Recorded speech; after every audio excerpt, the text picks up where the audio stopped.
Bismillahirrahmanirrahim. Assalamualaikum warahmatullahi wabarakatuh. Sebelumnya perkenalkan, nama saya Muhammad Lutfi Nasyikin, NIM saya F108124180. Baiklah, pada kesempatan kali ini saya akan mempresentasikan hasil tugas yang telah saya kerjakan, yaitu tugas 1 konsep dasar IPS SD. Baiklah, langsung saja masuk pada materi yang pertama, yaitu urgensi dari konsep dasar IPS SD bagi calon guru sekolah. Pemahaman mendalam mengenai konsep-konsep fundamental dalam mata pelajaran IPS untuk calon guru SD. Hal ini mencakup kebutuhan yang mendesak bagi calon guru untuk poin pertama, yaitu menguasai materi IPS secara menyeluruh agar dapat menyampaikan pembelajaran dengan benar, relevan, dan efektif kepada siswa. Yang kedua, yaitu menanamkan nilai-nilai sosial, moral, dan budaya yang akan membentuk karakter dan pemahaman siswa tentang peran mereka di masyarakat.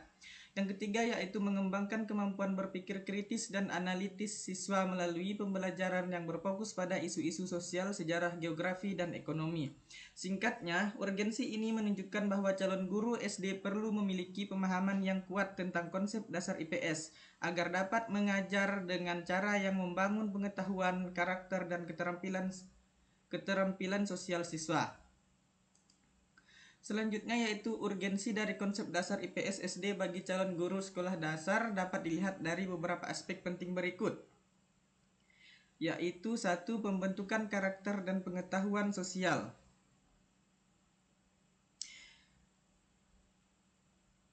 Konsep dasar IPS diarahkan agar siswa memiliki pengetahuan dasar yang memadai untuk memahami kehidupan masyarakat sekitar. Ini membantu dalam membentuk karakter dan pengetahuan peserta didik, serta mengembangkan kemampuan bersosial, kesadaran akan bermasyarakat, dan kemampuan berbangsa dan bernegara. Yang kedua, yaitu pengembangan kemampuan guru. Guru sebagai agen utama dalam mengajarkan konsep-konsep kompleks terkait dinamika sosial, politik, ekonomi, dan budaya. Mereka perlu dibekali dengan landasan teoritis yang diperlukan untuk merancang pembelajaran yang relevan dan bermakna bagi siswa sekolah dasar. Yang ketiga, yaitu peningkatan kualitas pembelajaran. Pendidikan IPS memegang peran penting dalam meningkatkan kualitas pembelajaran bagi peserta didik. Guru perlu memiliki wawasan yang mendalam tentang berbagai isu sosial dan keinginan, serta dibekali dengan pola pembelajaran IPS terpadu untuk meningkatkan kualitas pembelajaran. Yang keempat, yaitu pengembangan karakter siswa. Pembelajaran IPS dianggap penting dalam mengkonstruksi karakter siswa yang baik dan mampu menyesuaikan dengan konteks sosial. Ini termasuk penanaman nilai-nilai toleransi, sopan santun, dan disiplin, serta menghargai dan menghormati perbedaan budaya. Yang terakhir, yaitu kontribusi terhadap pembangunan nasional. Penerapan terpadu dalam pembelajaran IPS mengandung arti yang strategis untuk pembangunan nasional atau kehidupan berbangsa dan bernegara. Guru harus membangun pengetahuan, sikap, dan keterampilan peserta sosial yang dididik untuk menjadi warga negara yang baik dan bertanggung jawab. Dengan demikian, konsep dasar IPS SD sangat penting bagi calon guru sekolah dasar karena membantu dalam pembentukan karakter, pengembangan kemampuan guru, peningkatan kualitas pembelajaran, pembangunan karakter siswa, dan kontribusi terhadap pembangunan sosial. Masuk pada materi yang kedua, yaitu pengertian dan perbedaan fakta, konsep prosedural, dan metakognis. Yang pertama, yaitu fakta. Fakta adalah informasi yang dapat diverifikasi atau dibuktikan kebenarannya. Fakta adalah data konkret dan spesifik yang bersifat objektif dan tidak dapat diperdebatkan. Dalam membentuk pemahaman atau pengetahuan lebih lanjut, fakta membantu mengklarifikasi dan mendukung ide atau konsep sehingga memudahkan proses pembelajaran dan pengambilan keputusan. Yang kedua, yaitu konsep. Konsep merupakan gagasan umum atau kategori yang mencakup berbagai fenomena, ide, atau objek. Konsep adalah abstraksi yang digunakan untuk memahami, mengelompokkan, atau menjelaskan fakta-fakta. Sehingga konsep juga dapat diartikan sebagai ide atau gagasan umum yang digunakan untuk mengelompokkan dan memahami berbagai fakta atau informasi. Yang ketiga yaitu prosedural. Prosedural merupakan pengetahuan tentang cara melakukan sesuatu atau urutan langkah-langkah dalam melaksanakan suatu tugas atau prosedur. Ini mencakup teknik, metode, dan aturan-aturan yang harus diikuti. Yang keempat atau yang terakhir yaitu metakognisi. Metakognisi adalah kesadaran dan pemahaman tentang proses berpikir sendiri. Metakognisi melibatkan kemampuan untuk mengawasi, mengendalikan, dan mengevaluasi cara kita belajar atau memecahkan masalah. Metakognisi ini juga dapat diartikan sebagai kesadaran dan pemahaman seseorang tentang cara berpikir dan belajar mereka sendiri. Ini mencakup kemampuan untuk merencanakan, memantau, dan mengevaluasi proses berpikir serta strategi belajar yang digunakan untuk mencapai tujuan. Sehingga dari poin-poin tersebut dapat disimpulkan bahwa perbedaan utama dari 4 poin tersebut adalah fakta adalah informasi konkret yang bisa dibuktikan. Yang kedua, konsep adalah ide atau kategori umum yang digunakan untuk memahami dan mengorganisir fakta-fakta. Yang ketiga yaitu prosedural, berfokus pada bagaimana melakukan sesuatu, mencakup langkah-langkah dan metode. Yang terakhir yaitu metakognisi, berkaitan dengan kesadaran diri dalam proses berpikir dan belajar, serta kemampuan untuk mengatur strategi belajar. Masing-masing jenis pengetahuan ini penting dalam proses pembelajaran dan memiliki peran yang berbeda dalam pengembangan kemampuan berpikir dan memahami materi.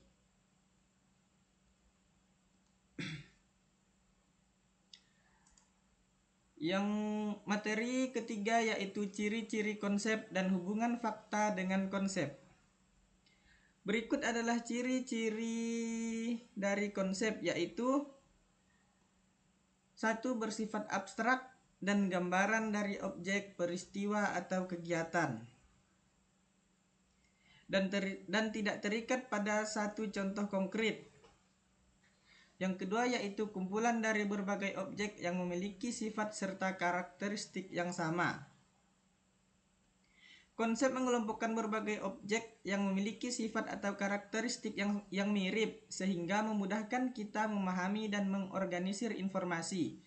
Yang ketiga yaitu bersifat personal. Bersifat personal adalah konsep dapat berbeda bagi setiap orang karena terbentuk dari pengalaman dan pemahaman pribadi. Yang keempat yaitu dapat dipahami dengan belajar dari pengalaman. Pemahaman terhadap konsep seringkali diperoleh dengan belajar dari pengalaman langsung atau tidak langsung. Yang terakhir yaitu yang kelima, memiliki arti yang luas. Maksud dari memiliki arti yang luas yaitu konsep mencakup banyak hal dan memiliki cakupan yang luas yang dapat diterapkan dalam berbagai konteks. Dengan memahami ciri-ciri ini, kita dapat melihat betapa pentingnya konsep dalam membentuk kita memahami dunia di sekitar kita dengan lebih baik. Selanjutnya yaitu hubungan antara fakta dan konsep. Dalam pembelajaran IPS sangat penting karena keduanya saling melengkapi untuk membantu siswa memahami kehidupan sosial secara lebih menyeluruh. Hubungan antara keduanya adalah sebagai berikut. Yaitu poin yang pertama adalah fakta menyediakan informasi konkret yang dapat diverifikasi, sementara konsep adalah ide-ide abstrak yang memberi makna pada fakta-fakta tersebut. Yang kedua yaitu fakta menjadi dasar untuk membangun dan memahami konsep yang lebih luas seperti demokrasi, globalisasi, atau konflik sosial. Yang terakhir yaitu hubungan ini memungkinkan siswa mengembangkan keterampilan berpikir multidisiplin, berpikir kritis, dan menyampaikan informasi dengan relevan dan menarik. Materi yang keempat yaitu prosedur pembentukan konsep. Pengetahuan sosial di sekolah dasar melibatkan beberapa langkah penting yang dapat dilihat dari beberapa sumber berikut, yaitu 1. Pembinaan konsep dalam IPS. Konsep dasar IPS harus dibangun dengan struktur yang jelas, melibatkan peristiwa, fakta, konsep, dan generalisasi yang berkaitan dengan isu sosial. Konsep-konsep ini penting karena membantu dalam pengajaran nilai-nilai kewarganegaraan dan membentuk pemahaman siswa terhadap lingkungan sosial mereka. Yang kedua yaitu pengintegrasian konsep. Pembelajaran IPS harus dilakukan dengan pola yang terpadu, berpusat pada peserta didik sehingga pembelajaran akan lebih bermakna dan relevan dengan realitas sosial siswa. Yang ketiga yaitu evaluasi dan pengujian. Modul IPS sering dilengkapi dengan evaluasi dalam bentuk latihan soal untuk menguji pemahaman siswa terkait materi yang terdapat dalam modul. Yang terakhir yaitu pengembangan keterampilan pedagogis. Pemahaman konsep dasar IPS merupakan landasan yang krusial bagi calon guru untuk menjadi fasilitator pembelajaran yang efektif, mampu mengajarkan dengan pendekatan kontekstual dan relevan dengan realitas sosial siswa. Dengan demikian, prosedur pembentukan konsep dalam IPS di sekolah dasar meliputi pengembangan struktur konsep yang jelas, integrasi konsep dalam pembelajaran yang terpadu, evaluasi materi, dan pengembangan keterampilan pedagogi bagi calon guru.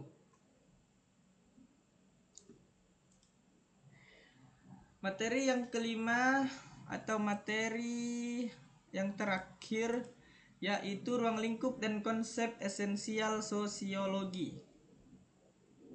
Sosiologi mempelajari perilaku sosial antara manusia yang terjalin dari interaksi di antara kelompok atau masyarakat. Ruang lingkup dan konsep esensial sosiologi adalah dua aspek yang saling terkait dalam ilmu sosiologi. Berikut adalah penjelasan tentang ruang lingkup dan konsep esensial sosiologi. 1. Ruang lingkup sosiologi.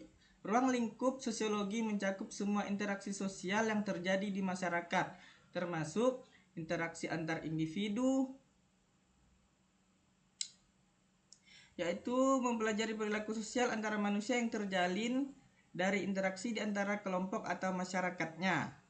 Yang kedua yaitu interaksi antar kelompok. Sosiologi juga mempelajari hubungan antara kelompok dengan kelompok serta individu dengan kelompok. Yang ketiga yaitu struktur sosial. Sosiologi mencakup pengetahuan dasar pengkajian kemasyarakatan termasuk struktur sosial, nilai, norma, dan perubahan sosial. Yang keempat yaitu bidang-bidang kehidupan masyarakat. Yang dimaksud bidang-bidang kehidupan masyarakat di sini adalah sosiologi mencakup berbagai bidang kehidupan masyarakat seperti ekonomi, pendidikan, politik, agama, dan kebudayaan. Sehingga dari kelima materi yang telah dijelaskan tadi,